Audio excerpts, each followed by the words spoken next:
আসসালামু আলাইকুম, সবাইকে স্বাগত জানাচ্ছি হিসাব বিজ্ঞানের টাইপ ভিত্তিক বহু নির্বাচনী ক্লাসে। আমরা আজকের এই ক্লাসে আমরা আলোচনা করব আমাদের হিসাব বিজ্ঞান বইয়ের ষষ্ঠ অধ্যায়ে জাবেদা, এবং জাবেদার আজকেই কিন্তু হিসাব বিজ্ঞানের একদম প্রথম ক্লাস, অর্থাৎ আজকে আমরা টাইপ 1 নিয়ে কথা বলবো। আমাদের টাইপ 1-এ আমরা 3টা টপিক রেখেছি: জাবেদার ধারণা, জাবেদার গুরুত্ব এবং জাবেদার শ্রেণী বিভাগ।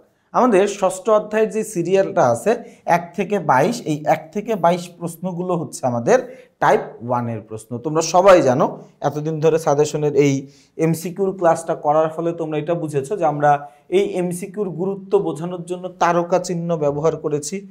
2 স্টার, 3 স্টার, 1 স্টার, এভাবে আমরা স্টার দিয়ে আসলে এটার গুরুত্বটা বোঝানোর চেষ্টা করেছি। তো আমরা প্রথম এমসিকিউ থেকে আলোচনা করব। আমাদের প্রথম এমসিকিউ 1 নম্বর এমসিকিউতে বলেছে যে প্রারম্ভিক জাবেদা দাখিলা দেওয়া হয় কেন। খেয়াল করো, প্রারম্ভিক জাবেদা দাখিলা দেওয়া হয় কেন। ভাইয়া, আমরা হিসাবের প্রারম্ভিক জাবেদা দাখিলা দেই যার ফলে আমাদের হিসাবের বিগত বছরের সাথে, খেয়াল করো, যার ফলে আমাদের হিসাবের বিগত বছরের সাথে এই বছরের একটা ধারাবাহিকতা রক্ষা হয়। কি হয়? বিগত বছরের সাথে এই বছরের একটা ধারাবাহিকতা রক্ষা হয়। তাহলে হিসাবের ধারাবাহিকতা রক্ষা করার জন্য, তাই না? আচ্ছা, এরপরে কি বলেছে দেখো, 2 নম্বর প্রশ্নে বলা আছে ক্রয় জাবেদার উৎস দলিল কোনটি? ক্রয় জাবেদার উৎস দলিল কোনটি? মনে রাখবা, আমি যে পণ্য ক্রয় করেছি বা পণ্য বিক্রয় করলাম, এটা প্রমাণটা আসলে কি, তাই না? এটার উৎস দলিল, ক্রয় জাবেদার উৎস দলিল হচ্ছে চালান। উৎস দলিল কি ভাইয়া? উৎস দলিল হচ্ছে চালান। হ্যাঁ, এরপরে দেখো আমরা চলে যাব প্রশ্ন নাম্বার 3। 3 নম্বর প্রশ্নে বলেছে যে ধারে সম্পত্তি ক্রয় বিক্রয়ে কোন জাবেদায় লিপিবদ্ধ করা হয়? কি বলছে ভাইয়া? আমি ধারে কি করছি? ধারে হচ্ছে পণ্য সম্পত্তি ক্রয় বিক্রয় করছি। দেখো, যদি আমি নগদের সম্পত্তি কিনতাম তাহলে নগদ প্রদান জাবেদায়, সম্পত্তি বিক্রি করলে আমি নগদ প্রাপ্তি জাবেদায় লিখতাম। আমি তো নগদে করিনি, আমি কি করছি? ধারে করছি, তাই না? আবার যদি বাকিতেও পণ্যদ্রব্য ক্রয় বিক্রয় করলে ক্রয় জাবেদা বিক্রয় জাবেদায় আসতো, কিন্তু আমি এখানে কি করছি? ধারে করছি। তারপরেও কি? সম্পত্তি। তো সম্পত্তি তো আমার ক্রয় বা বিক্রয়ের মধ্যে যাবে না, সম্পত্তি একটা সরবরাহকারী হিসাবের উৎপত্তি করে, তো ওইটা আমরা আবার অন্যান্য জাবেদার মধ্যে নিয়ে লিপিবদ্ধ করি। কোনটি হিসাবের সহকারী বই? সেটা হচ্ছে আমাদের জাবেদা। মনে রাখবা, আমাদের হিসাবের 2টা বই আছে, একটা হচ্ছে প্রাথমিক বা সহকারী বই, সহকারী বই যেটা হচ্ছে আমার জাবেদা, আরেকটা হচ্ছে আমার হিসাবের পাকা বা স্থায়ী বই, সেটা হচ্ছে আমার জন্য খতিয়ান, সেটা হচ্ছে আমার জন্য খতিয়ান। তাইলে আমার হিসাবের সহকারী বই কোনটা? আমার হিসাবের সহকারী বই হচ্ছে জাবেদা বা জার্নাল, তাই না? আচ্ছা, জাবেদায় তারিখ লেখার ধারাবাহিকতা কোনটা? আমরা যে জাবেদার মধ্যে তারিখ লিখি, আমরা আসলে কোন সিকোয়েন্স মেনটেন করে তারিখটা লিখি? আমরা হচ্ছে বছর, মাস, দিন, এইভাবে আমরা লিখি। মনে করো আমি এইভাবে লিখলাম 2025 অক্টোবরের ফর এক্সাম্পল হচ্ছে আমার 24 তারিখ, অক্টোবর 24, তাই না? এইভাবে এই সিকোয়েন্সে আমরা লেখার চেষ্টা করি। ওকে, এরপর আমরা চলে যাব হচ্ছে প্রশ্ন নাম্বার 6। কি বলা আছে? বলা আছে খতিয়ানের সহায়ক বই হিসাবে কাজ করে কোনটি? খতিয়ানের সহায়ক বই হিসাবে কাজ করে আমাদের জাবেদা বই। আচ্ছা, লেনদেনের বিবরণ প্রাথমিকভাবে কোথায় লিপিবদ্ধ করা হয়? আমার যে কোনো একটা লেনদেন আমি প্রাথমিকভাবে, প্রাইমারিভাবে কোথায় সর্বপ্রথম লিপিবদ্ধ করি? লিপিবদ্ধ করি হচ্ছে আমরা জাবেদার মধ্যে। কোথায় আমরা লিপিবদ্ধ করি ভাইয়া? আমরা প্রথমত এটাকে লিপিবদ্ধ করি আমাদের জাবেদার মধ্যে, তাই না? আচ্ছা, এরপর আমাদের কি বলা আছে আমরা একটু দেখবো। 8 নম্বর প্রশ্নে চলে যাই। প্রশ্ন নাম্বার 8 নম্বর প্রশ্নে আমাদেরকে কি বলেছে? বলেছে লেনদেনকে ডেবিট ক্রেডিট বিশ্লেষণ করে তারিখের ক্রমানুসারে নিচের কোনটিতে লিপিবদ্ধ করা হয় জাবেদায়? জাবেদায় আমরা 2টা কাজ করি। প্রথমত লেনদেনগুলোকে আমরা ডেট ওয়াইজ সাজাই। লেনদেন কিন্তু এমন না যে বিক্ষিপ্তভাবে পড়ে থাকে, কখনোই না। লেনদেনগুলো তার তারিখের সিকোয়েন্সটা মেনটেন করে। এর পাশাপাশি আমরা জাবেদার মাধ্যমে লেনদেনের ডেবিট ক্রেডিট বিশ্লেষণ করি। কি করি ভাইয়া? লেনদেনের ডেবিট ক্রেডিট বিশ্লেষণ করি। আচ্ছা, এরপরে প্রশ্ন নাম্বার 9, জাবেদা সর্বপ্রথম লেনদেন সর্বপ্রথম কোথায় লিপিবদ্ধ করা হয়? উত্তরটা আমি মনের ভুলে বলেই দিলাম, সেটা হচ্ছে কি? জাবেদায়। আমরা সবার প্রথম সবার প্রথম প্রাথমিকভাবে লেনদেনগুলো লিপিবদ্ধ করি কোথায়? জাবেদা বইতে। কোথায় লিপিবদ্ধ করি ভাইয়া? জাবেদার বইতে, তাই না? আচ্ছা, এরপরে আমরা চলে যাই প্রশ্ন নাম্বার 10।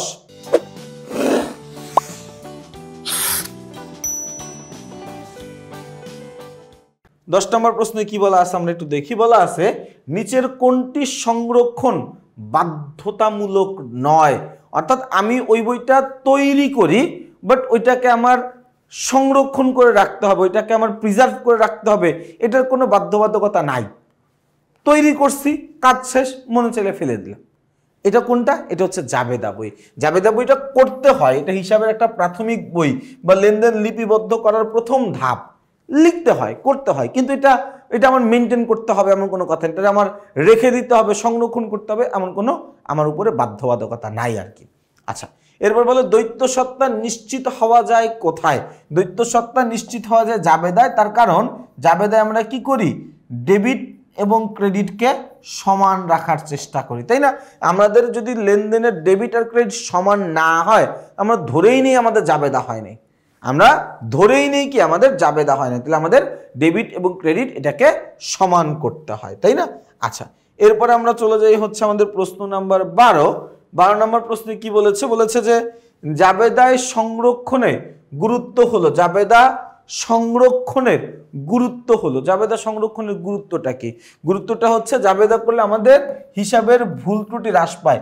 এখন এইখানে হিসাব বলতে খতিয়ানকে বোঝাচ্ছে। কাকে বোঝাচ্ছে? খতিয়ানকে বোঝাচ্ছে।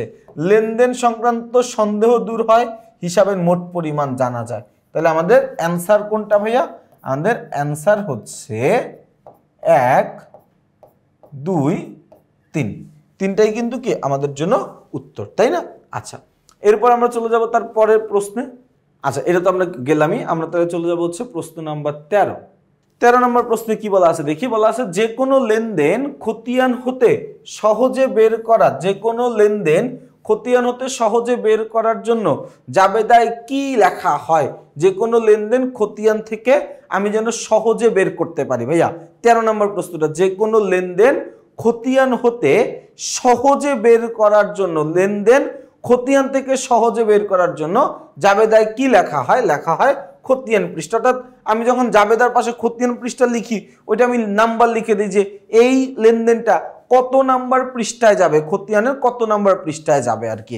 আচ্ছা, এবার দেখো নির্দিষ্ট দিনে, সপ্তাহে বা মাসে কয়টি লেনদেন হয়েছে তা কিসের মাধ্যমে জানা যায়? আমরা এটা জানতে পারি জাবেদার মাধ্যমে, কারণ যেহেতু জাবেদা আমাদের প্রতিটা লেনদেনকে লিপিবদ্ধ করে এবং তারিখ অনুযায়ী সংরক্ষণ করে, এই কারণে আমরা জাবেদার মাধ্যমে লেনদেনের সংখ্যা, কোন তারিখে কয়টা লেনদেন সংগঠিত হয়েছে, এই সম্পর্কিত আনুষঙ্গিক বিষয়গুলো আমরা খুব সুন্দরভাবে ওই জায়গা থেকে জানতে পারি।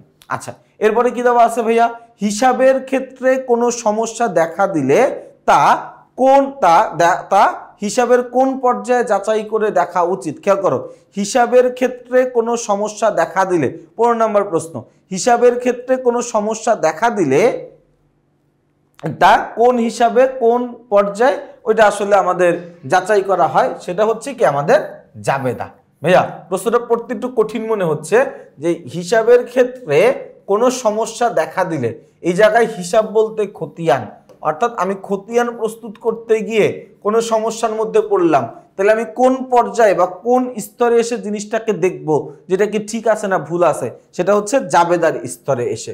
16 নম্বর প্রশ্নে বলেছে কোন দাখিলার মাধ্যমে আয় ও ব্যয় হিসাব বন্ধ করে দেওয়া হয়? মনে রাখবা, সমাপনী দাখিলার মাধ্যমে আমরা সকল হিসাবগুলো বন্ধ করে দেই। বছরের শেষে 3টা হিসাব, বছর শেষে বলতে হিসাবকালের শেষে 3টা হিসাব জীবিত থাকে: সম্পদ, দায়, মালিকানা সত্ত্ব। সম্পদ, দায়, মালিকানা সত্ত্ব, এই 3টা হিসাব আমার জীবিত থাকে, বাকি সবগুলোকে আমরা কি করে দেই? বন্ধ করে দেই। এরপর আমরা চলে যাব প্রশ্ন নাম্বার 17 নম্বর প্রশ্নে কি বলা আছে? বলা আছে বিবিধ দেনাদারের 5% অনাদায়ী পাওনা সঞ্চিতি রাখা হলো, এই লেনদেনটি কোন বইতে লিপিবদ্ধ হয়? আমার দেনাদারের সঞ্চিতি ধার্য করা আছে, তাই না? সঞ্চিতি ধার্য করা আছে, এটা আমরা কোন বইতে লিখবো? এটা আমরা প্রকৃত জাবেদায় লিখবো। কেন? ক্রয় বইতে লিখবো আমি বাকিতে ক্রয়, বিক্রয় বইতে আমি লিখবো বাকিতে বিক্রয়, নগদান বইতে আমি লিখবো নগদ সম্পর্কিত লেনদেনগুলো, তাই না? নগদ সম্পর্কিত লেনদেনগুলো। তাহলে বাকি থাকে কে? শুধুমাত্র প্রকৃত জাবেদা। বিক্রয় ফেরতের উৎস দলিল কোনটি? ভাইয়া 18 নম্বর প্রশ্ন, খুবই গুরুত্বপূর্ণ প্রশ্ন। এই টাইপের প্রশ্ন কিন্তু আসে। বিক্রয় ফেরত জাবেদার উৎস দলিল হচ্ছে ক্রেডিট নোট। বিক্রয় ফেরতের উৎস দলিল কোনটি? উৎস দলিল হচ্ছে ক্রেডিট নোট। চলে যাব প্রশ্ন নাম্বার 19। 19 নম্বর প্রশ্ন কি বলা আছে আমরা দেখি। বলা আছে 5000 টাকা বেতন অগ্রিম দেওয়া হলো, এই অগ্রিম খরচটি লিপিবদ্ধ হবে কোথায়? এই অগ্রিম খরচটি লিপিবদ্ধ হবে কোথায়? দেখো, বকেয়া অগ্রিমের যেই কাহিনী থাকে ওইটা আসলে আমরা সমন্বয় জাবেদায় গিয়ে এটাকে আমরা প্যাচ আপ করার চেষ্টা করি আর কি। বিল বাট্টাকরণ জনিত দাখিলা কোথায় লেখা হয়? ভাইয়া বিল বাট্টাকরণ জনিত দাখিলা আমার লেখা হয় হচ্ছে প্রকৃত জাবেদা। ভাইয়া নগদ প্রদান জাবেদা আমি লিখবো নগদ টাকা চলে গেছে এমন লেনদেনগুলো। ক্রয় জাবেদা আমি লিখবো বাকিতে ক্রয়, এই লেনদেনগুলো। বিক্রয় জাবেদা আমি লিখবো বাকিতে বিক্রয় এমন লেনদেনগুলো, তাই না? আচ্ছা, বিশেষ জাবেদাকে কয় ভাগে ভাগ করা যায়? 21 নম্বর প্রশ্ন। বিশেষ জাবেদাকে আমরা কয়টা ভাগে ভাগ করতে পারবো? বিশেষ জাবেদাকে আমরা 6টা ভাগে ভাগ করতে পারবো। আচ্ছা, এরপর আমরা চলে যাব প্রশ্ন নাম্বার 22 এবং টাইপ 1 এর সর্বশেষ প্রশ্ন। জাবেদার উপর ভিত্তি করে কোনটি প্রস্তুত করা হয়? জাবেদার উপর ভিত্তি করে খতিয়ান বা হিসাব প্রস্তুত করা হয়, তাই না? তাহলে দেখো, আমরা কিন্তু টাইপ 1 এর প্রশ্নগুলো খুব সুন্দর করে, খুব চমৎকারভাবে ব্যাখ্যা করার মাধ্যমে আমরা শেষ করে ফেলেছি। আমরা ইনশাল্লাহ আগামী ক্লাসের টাইপ 2 বিশেষ জাবেদা, এটা নিয়ে আমরা আলোচনা করব। এই পর্বটা তোমরা সবাই দেখবা এবং যারা যারা এখনো আমাদের এই এমসিকিউ বইটি সংগ্রহ করো নাই, তোমাদেরকে বলবো দ্রুত সময়ের মধ্যে বইটি সংগ্রহ করে নাও। ইনশাল্লাহ এই বইয়ের সকল এমসিকিউ গুলো প্র্যাকটিস করতে পারলে তোমার এসএসসি পরীক্ষায় এমসিকিউতে কিন্তু সর্বোচ্চ সংখ্যক নাম্বার তোমরা কমন পাবা। সবাইকে শুভকামনা জানিয়ে আমি আমার আজকের এই ক্লাসটি এখানেই শেষ করছি। সবাই ভালো থাকবা, সুস্থ থাকবা। আসসালামু আলাইকুম।